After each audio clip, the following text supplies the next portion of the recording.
আসসালামু আলাইকুম। বাতাসে যখন নানান ধরনের গুঞ্জন ভাসছে, মানুষের মধ্যে অনেক ধরনের সন্দেহ, সংশয়, উদ্বেগ কাজ করছে, ঠিক সেই মুহূর্তে তিন বাহিনীর প্রধানের সঙ্গে আমাদের প্রধান উপদেষ্টার যে বৈঠকটি মঙ্গলবার সন্ধ্যায় অনুষ্ঠিত হলো, সেটি অনেক ধরনের প্রশ্নের জন্ম দিয়েছে। বৈঠকে আসলেই সত্যি সত্যি কি নিয়ে আলোচনা হয়েছে আমরা নিশ্চিত নই, তবে প্রশ্ন এবং সন্দেহের সৃষ্টি হয়েছে খোদ প্রধান উপদেষ্টার প্রেস উইং থেকে যেই প্রেস বিজ্ঞপ্তি গণমাধ্যমে পাঠানো হয়েছে সেখান থেকেই। প্রশ্ন এবং সন্দেহগুলোর কথা অবশ্যই বলবো, তার আগে এই প্রেস বিজ্ঞপ্তিতে যে কথাগুলো উল্লেখ করা হয়েছে সেটি একটু আপনাদের সামনে বলি। আপনারা নিজেরাই হয়তো অনেক ধরনের প্রশ্নের মধ্যে পড়ে যাবেন। এই প্রেস রিলিজে বলা হচ্ছে, প্রধান উপদেষ্টা অধ্যাপক মোহাম্মদ ইউনূস সশস্ত্র বাহিনীর প্রধানদের সঙ্গে রাষ্ট্রীয় অতিথি ভবন যমুনায় সারা দেশের নিরাপত্তা পরিস্থিতি স্থিতিশীল রাখার উপরে গুরুত্ব আরোপ করেন। আইন শৃঙ্খলা পরিস্থিতি নিয়ে বৈঠকটি ছিল উচ্চ পর্যায়ের। উপস্থিত ছিলেন কে? সেখানে উপস্থিত ছিলেন সেনাপ্রধান জেনারেল ওয়াকারুজ্জামান, নৌবাহিনী প্রধান অ্যাডমিরাল মোহাম্মদ নাজমুল হাসান এবং বিমান বাহিনী প্রধান এয়ার মার্শাল হাসান মাহমুদ খান। এছাড়া ঊর্ধ্বতন কর্মকর্তারা উপস্থিত ছিলেন। বেশ ভালো কথা। আরো উপস্থিত ছিলেন স্বরাষ্ট্র উপদেষ্টা লেফটেন্যান্ট জেনারেল অবসরপ্রাপ্ত জাহাঙ্গীর আলম চৌধুরী, পররাষ্ট্র উপদেষ্টা মোহাম্মদ তৌহিদ হোসেন এবং জাতীয় নিরাপত্তা উপদেষ্টা ডক্টর খলিলুর রহমান।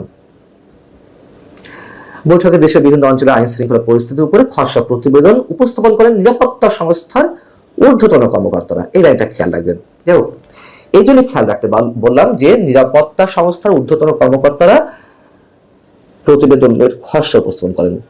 প্রথম প্রশ্ন হচ্ছে, এই যে ঊর্ধ্বতন কর্মকর্তারা উপস্থিত রয়েছেন, অন্যান্য উপদেষ্টারা রয়েছেন, পুলিশ প্রধান কোথায়? তিনি কেন ছিলেন না? আইন শৃঙ্খলা রক্ষা সংক্রান্ত বিশেষ বৈঠক অনুষ্ঠিত হবে, সেখানে পুলিশের প্রধান আইজিপি থাকবেন না, এটাকে সহজভাবে মেনে নেওয়া যায়? যদিও প্রধান উপদেষ্টা প্রেস সচিব মিস্টার শফিকুল আলম বলেছেন যে সেটা তো স্বরাষ্ট্র উপদেষ্টা ছিলেন, স্বরাষ্ট্র উপদেষ্টা অবশ্যই থাকতে পারেন, কিন্তু আইন শৃঙ্খলা রক্ষার সঙ্গে যে বাহিনী সবচেয়ে গুরুত্বপূর্ণ ভূমিকা পালন করে, এই কাজগুলোর জন্য যে বাহিনী সরাসরি সম্পৃক্ত, সেই পুলিশ বাহিনীর প্রধান থাকবেন না? কেন ছিলেন না? এটি নিঃসন্দেহে অনেক বড় প্রশ্ন, এবং আইন শৃঙ্খলা রক্ষা সংক্রান্ত কোনো বিশেষ সভায় পুলিশের প্রধান এর আগে উপস্থিত ছিলেন না এমন কোন নজির আমার মনে পড়ে না, অন্তত নেই, অনেকটা নিশ্চিত করে বলা যেতে পারে। দ্বিতীয় প্রশ্ন হচ্ছে যে এই ধরনের সভায় পররাষ্ট্র উপদেষ্টা কেন থাকবেন? আইন শৃঙ্খলা রক্ষা সংক্রান্ত একটা জাতীয় কমিটি আছে, সেই জাতীয় কমিটির সভাপতি স্বরাষ্ট্র উপদেষ্টা, আবার দেখা যাচ্ছে সদস্য সচিবের দায়িত্বে আছেন, আমি জানি না এর মধ্যে যদি পরিবর্তন না হয়ে থাকে তাহলে আসিফ মাহমুদ সজীব ভুইয়া, যেটা নিয়ে আমি এর আগে প্রশ্ন তুলেছিলাম যে আর কোন উপদেষ্টাকে নিয়েই ব্রিগেডিয়ার জেনারেল সাখাওয়াত হোসেন, তাকেও তো রাখা যেত। যাই হোক, সেটা অন্য বিষয়। অথবা এর আগে আওয়ামী লীগ সরকারের সময় এই ধরনের কমিটির সভাপতির দায়িত্ব পালন করেছেন তৎকালীন মুক্তিযুদ্ধ বিষয়ক মন্ত্রী। পররাষ্ট্র উপদেষ্টা তো আমার যত মনে পড়ে এই ধরনের কোনো কমিটিতে নেই, তিনি কেন উপস্থিত ছিলেন? আচ্ছা, ডক্টর খলিলুর রহমান তো জাতীয় নিরাপত্তা উপদেষ্টা, অর্থাৎ প্রতিরক্ষা বিষয়ক মন্ত্রীর সমমর্যাদার পদ। প্রতিরক্ষা মন্ত্রীর কাজ কি? প্রতিরক্ষা সংক্রান্ত, খুব স্বাভাবিক, এতে তো ব্যাখ্যা করার কিছু নেই। তিনি কেন উপস্থিত ছিলেন? আমরা ধরে নিতে পারি তিন বাহিনীর প্রধানের সঙ্গে প্রধান উপদেষ্টার এই বৈঠক হতে পারে যেহেতু দেশের আইন শৃঙ্খলা রক্ষার কাজে বাহিনীর সদস্যরাও কাজ করছেন, পুলিশ বাহিনীর সদস্যদের হেল্প করার জন্য, কিন্তু পররাষ্ট্র উপদেষ্টা আছেন, নিরাপত্তা উপদেষ্টা আছেন, অথচ পুলিশের প্রধান নেই। সেই জায়গা থেকে মানুষের মনে যে নানান ধরনের দ্বন্দ্ব দোলাচলের মধ্যে আছে, সেই জায়গা থেকে যদি আমরা প্রশ্ন করি তাহলে কি আসলে সেখানে করিডোর নিয়ে আলোচনা হয়েছে, যে বিষয়টি নিয়ে বাংলাদেশের সব শ্রেণীর মানুষ এখন ভয়ঙ্কর একটা উত্তেজনার মধ্যে রয়েছেন, এবং যেই ইস্যুতে সেনাপ্রধান একেবারে দ্বিমত পোষণ করছেন, বিপক্ষ অবস্থান করছেন, বাংলাদেশের সার্বভৌমত্বের প্রশ্নে তিনি অটল, আপোষহীন,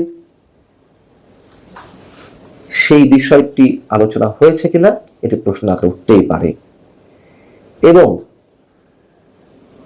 আরো যে বিষয়গুলো রয়েছে, যেহেতু প্রতিরক্ষা উপদেষ্টা, পররাষ্ট্র উপদেষ্টা, তিন বাহিনীর প্রধান, স্বরাষ্ট্র উপদেষ্টা,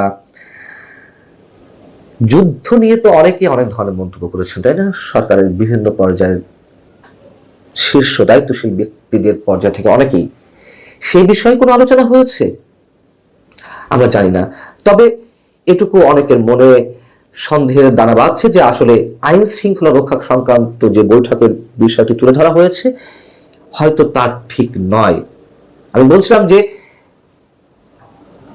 প্রধান উপদেষ্টা প্রেস উইং থেকে যে বিবৃতিটি বা বিজ্ঞপ্তিটি পাঠানো হয়েছে গণমাধ্যমে, তার মধ্য দিয়েই অনেক ধরনের প্রশ্ন উঠছে।